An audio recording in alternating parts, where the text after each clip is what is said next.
Good night, Thomas Spade.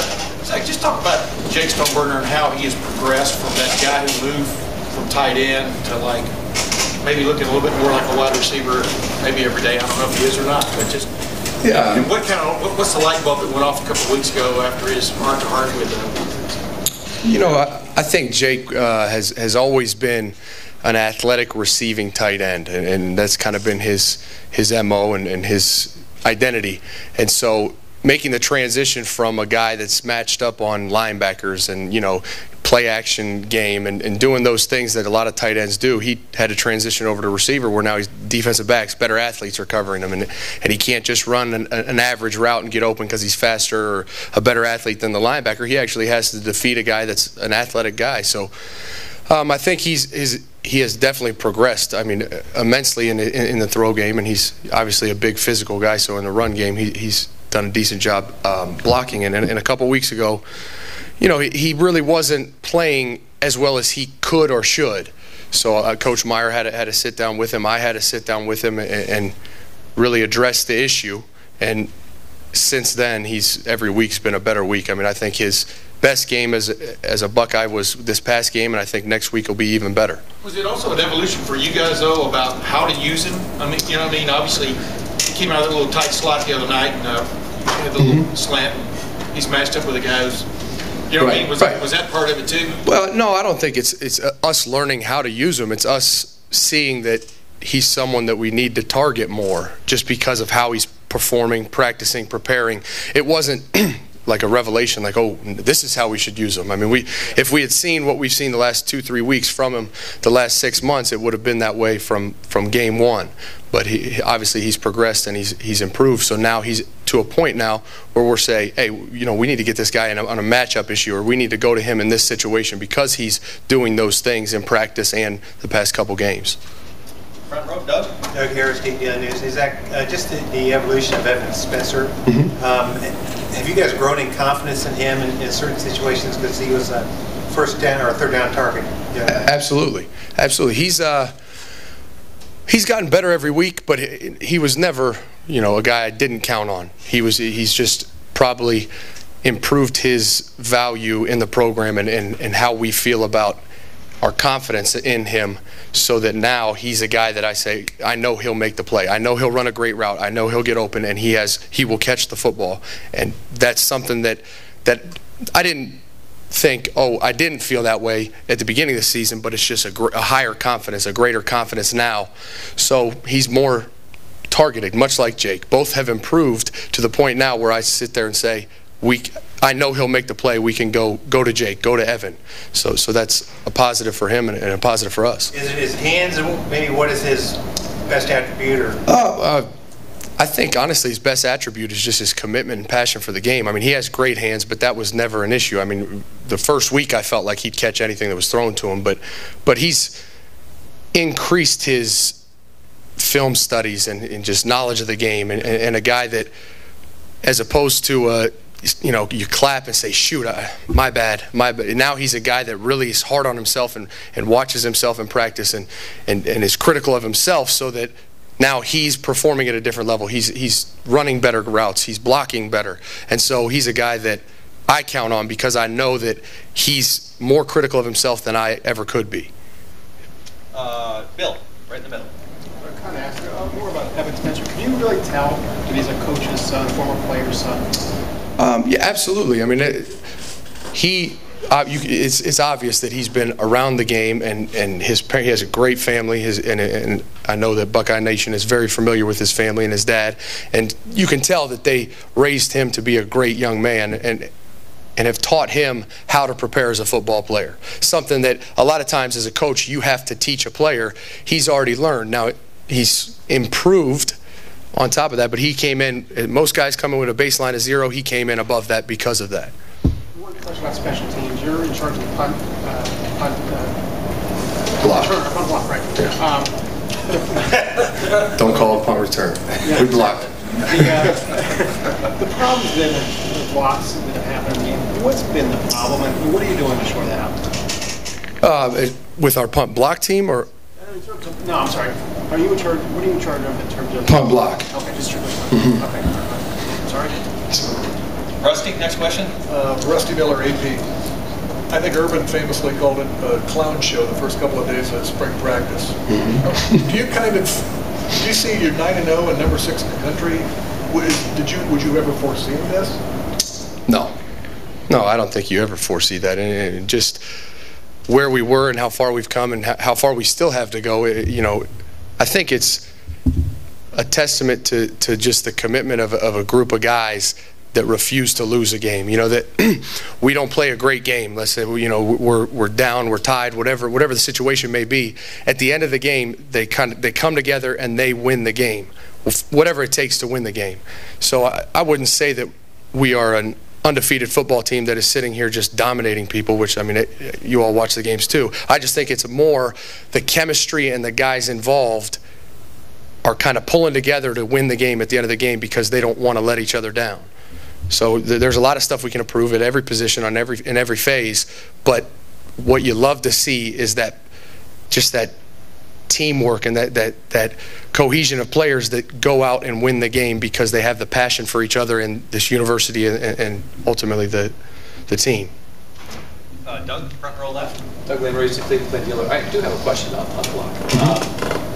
What did you guys see with when they faked the punt? Mm-hmm. And Urban said you guys sort of saw at the last second that was happening. Yep. Had you practiced that during the week, and what did you have to do in the moment to prevent that from working? Yeah, I mean, we practice it every week. It's we call a block or a return, or the defense stays on the field and plays like a punt safe. And so, but every week we practice a unique formation or something unique. And it's you can never predict what they're going to do, but you know, and you can prepare the guys for what their base, punt is, what they do.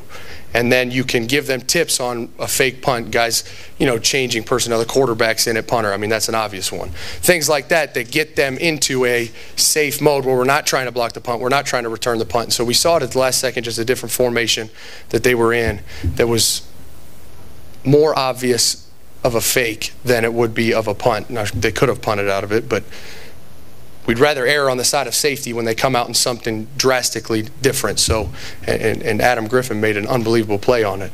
So he really showed up, and that was a play that, we left the block on and he covered it. He did what he was supposed to do, but then he went up and broke the pass up and really saved the day.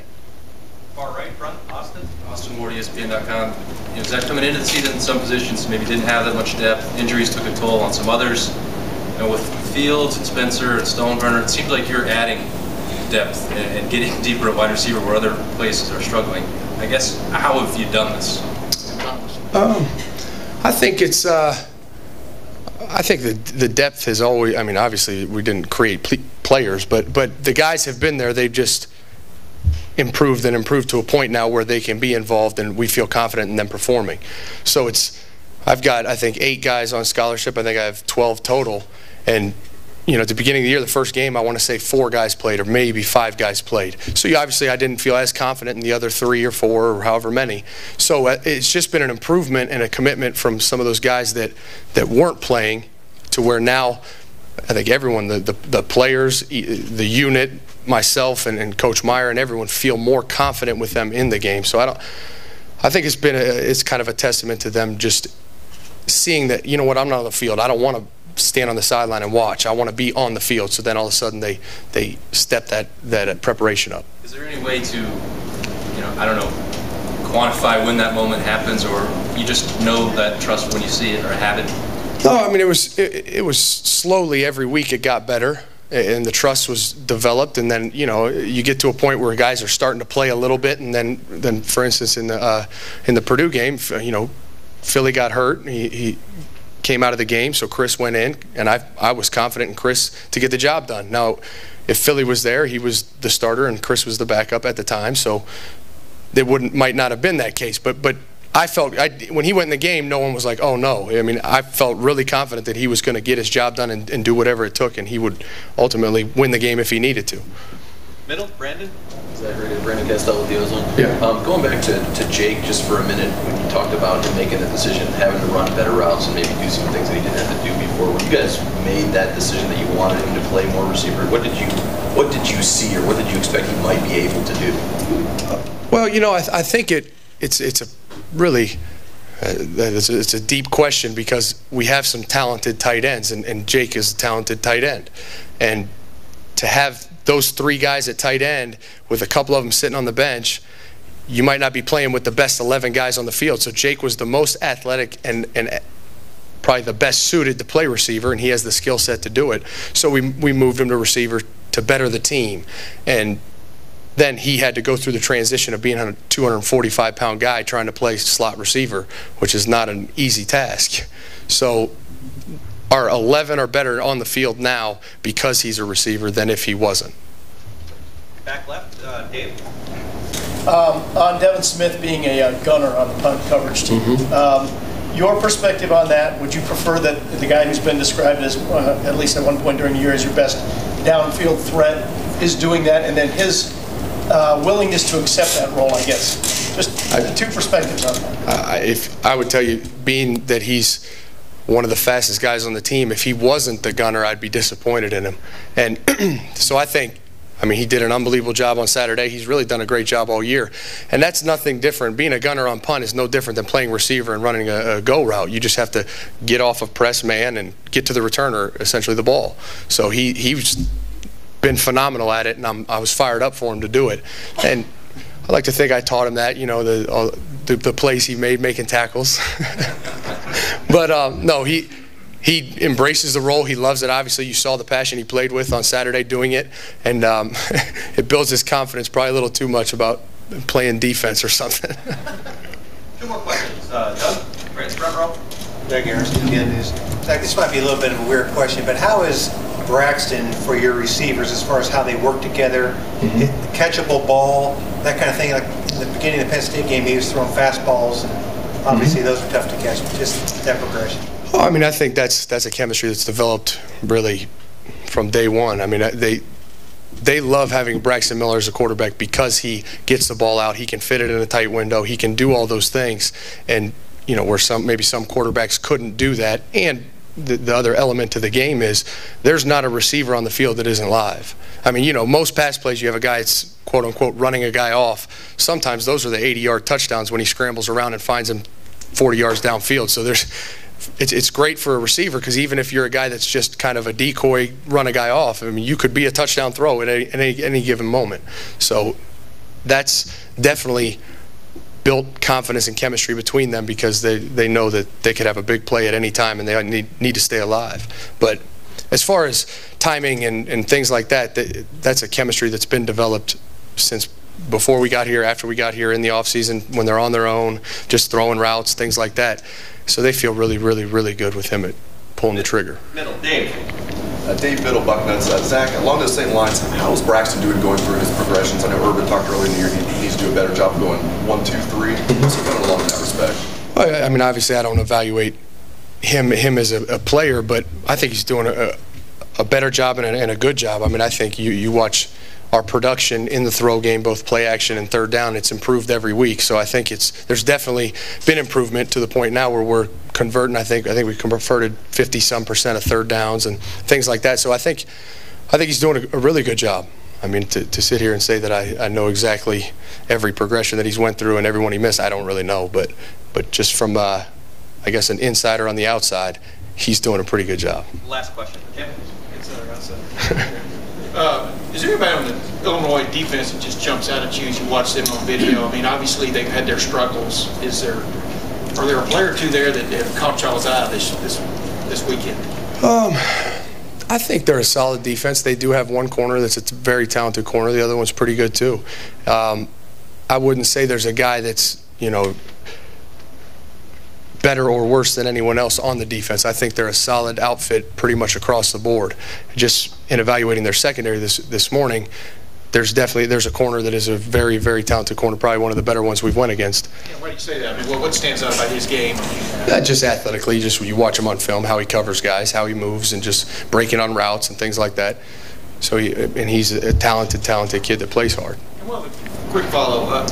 How much does it help the morale in the room when you've got 7 or 8 or 9 guys who are playing? I mean, and some of them had key roles, but I mean, Michael Thomas has been in there at the beginning of games. I mean, just what does that do for morale, I guess, in the room? I mean, it brings the level of satisfaction up in the room, just because nobody that is at Ohio State wants to stay on the sideline and watch. Nobody. And if they do, they're happy all the time anyway, so who cares, right? But the guys that are working and want to be on the field that don't get on the field, I wouldn't say there's negativity, because it's very clear. It's made clear to them why they're not on the field, and they know. But when they're on the field contributing, they feel like they help the team. They're performing. They're doing things. And it's kind of a brotherhood of we won the game, as opposed to I helped you guys win the game this week, but I didn't play. So it's a good mood in the room when guys contribute. Zach, thank you very much. No problem.